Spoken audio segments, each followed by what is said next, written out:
David, we're here in Aviva Stadium this evening for a press briefing. You're going to be talking about several things to do with Irish Rugby. Can you talk us through, first of all, what you've been working on over the last few months?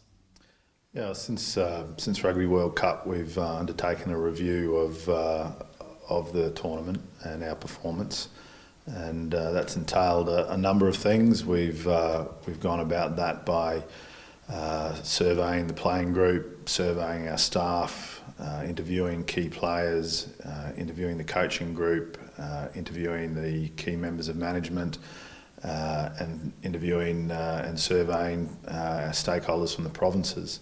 So from that, we've compiled a report which basically gives us a number of learnings. The focus was on the tournament, but in saying that, it was also on the lead up to the tournament, and it was also on the broader area of the years leading into the tournament as well, because nothing happens in isolation, and what happens at the tournament is a result of what work is done in the lead up to the Rugby World Cup over the preceding 3 years. So we've looked at all of those things in coming up with our report on Rugby World Cup 2015. In terms of that then, the learnings from 2011 and how they might have been applied, and what the learnings are from 2015, are there any key messages coming out of that from your point of view? Yeah, there's a number of things. Obviously you want to make sure that, like in any good professional outfit, needs to be an area of continual learning. So, we've picked up things within the tournament itself that a number of areas where we're looking for very small margins of how we can get better across a number of different areas, and I think we've managed to do that, and things that we'll put into practice over the coming months and years. When we looked a bit broader and we looked back at things that came out of 2011 and did a reconciliation of where we were from that, there are still some things that we've got a lot of work to do. Some of the key findings out of 2011 spoke about getting an uninterrupted pathway for producing talented players. It's still something that we're working on. It spoke about the full integration between national and provincial aims, and that takes into a lot of different areas around player succession planning, around talent development, around a whole host of areas. And they're things that we should look back on and say we're not happy with where we're at, and we've got a lot of work to do in this area. Because if we're still sitting here and looking at 2015's report in 2019 and we're seeing the same things still cropping up, then we failed. So we have to make sure over this next 4-year period that we activate the change that needs to happen, and we can make sure that we put the foundations in place over the next 3 to 4 years to make sure that the World Cup in 2019 we leave no stone unturned to be as successful as we can possibly be. Will that mean structural changes in terms of how players come through and the pathway that you mentioned? Yeah, it does, and it will. We need to have some change in how we go about doing that. I've said before that we have to make sure that we're producing the best players that we can possibly produce as quickly as possible. So how are we going to do that? And a lot of that comes back to investment in the pathway, investment in youth, and making sure that we arm those players to be the best they can be as quickly as possible, so they can play professional rugby at the earliest possible stage. Building the talent pool in Irish rugby is hugely important, and if we can do that, then that's going to create competition for places, and that creates performance. So there will be some changes in how we go about doing that and the investment that we tip into that area.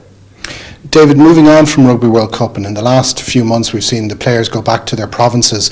Can you talk us through what's your take on the state of provincial rugby at the moment? Yeah, look, I think that if we go through them one at a time, the Rugby World Cup to start with, I suppose, created a lot of opportunity for young players, and I suppose that's a really positive thing, because a number of young boys have put their hand up during that 7 or 8 week block where the other boys weren't available, and getting opportunity is half the battle, and there's some of the things we have to try and create. If we look at the teams individually, obviously we've had Connaught on top of the table in the Pro 12 now for a number of weeks. I think they're currently in second place.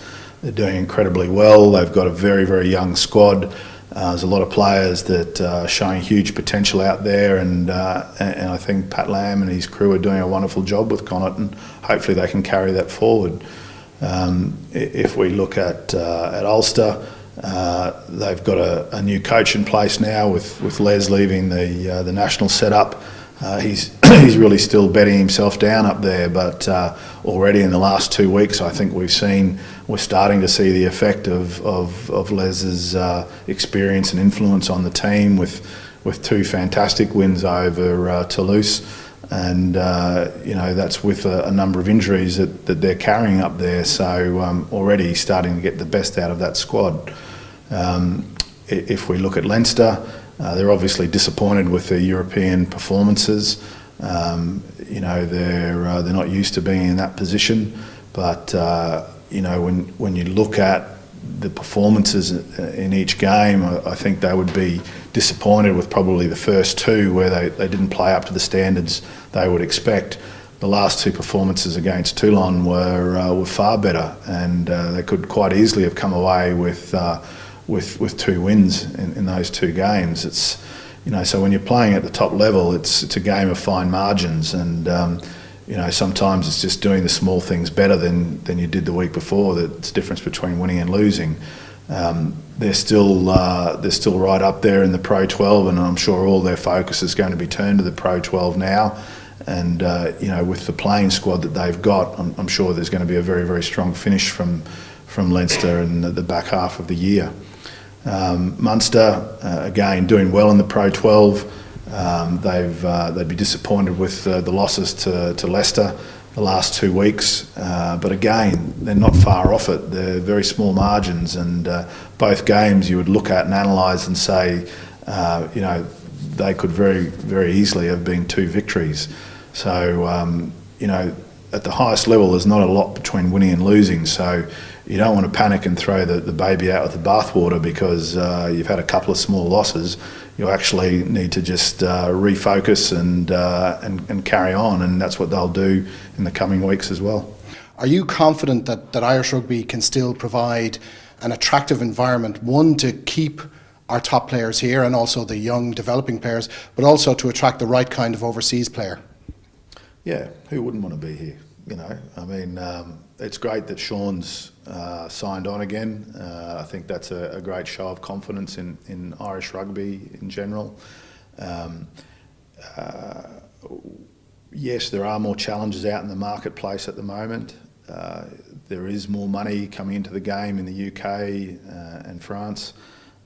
So that poses different questions and challenges to us, and it's about being smart. It's about being smart about the way we do our business and taking advantage of the things that we have got in our favour. We don't want to be going out there trying to match them, euro for euro. If we do that, we'll lose that battle. So we have to be smart about how and what we provide for our players to make it attractive for them to stay in Ireland and play their rugby. That's what we've done to date. That's what we're going to continue to do. There's some of the things that we've worked on in this review, how we actually go about even making that more attractive to the players, and investing in them, not directly through financial means, but in the systems and services that go around the players. They're things that are important to the players and ultimately weigh very heavily in their decisions. One of the things that's being talked about at the moment, and it has happened in the past, but it's the movement of players between provinces. Where do you stand on that, and do you think it's important, for example, for a young player to stay within the Irish system or to go abroad and get experience? Look, obviously we want them to stay in the Irish system to get experience, and we want to be able to try and I suppose manufacture that if we have to. Hopefully the players are keen enough to be able to understand that sometimes you have to move where opportunity exists to be able to put your best foot forward. sometimes it doesn't mean moving. Sometimes that'll come where you already are. So, you know, you have to look at each case individually. You know, young Josh Vanderfly has gotten a great opportunity in the last 3 or 4 weeks that he probably didn't think was going to happen. And that's great to see, and he's made a great fist of it. You know, Gary Ringrose during that period of time of the World Cup also started to get opportunities. So sometimes it comes when you're patient. Sometimes you've got to go looking for it and chase it. And I think that players understand that they can create competition for positions in higher teams if they're prepared to be a little bit ambitious and chase that and back themselves. And just in the whole scheme of things, how difficult is it to balance that long-term view that you talked about those players and the patience, versus the short-term need for success on the pitch week in, week out? Well, that's the management of the playing groups that you have, and you know, sometimes you've got to be able to understand when is the best time to bring a young player through and balance that up with the experience that you have around them. Sometimes some teams may not have that luxury like Connacht, so that they've just put the boys out there and they've had a wonderful season so far.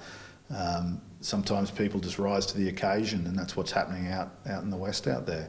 So, you know, I think that everyone just has to have a lot of confidence in the players and in the development system that is currently happening. And when these young blokes get an opportunity, you've seen what they can do. And I think we just have to keep backing them and keep giving them that support. And we'll continue to find the next crop of outstanding Irish internationals.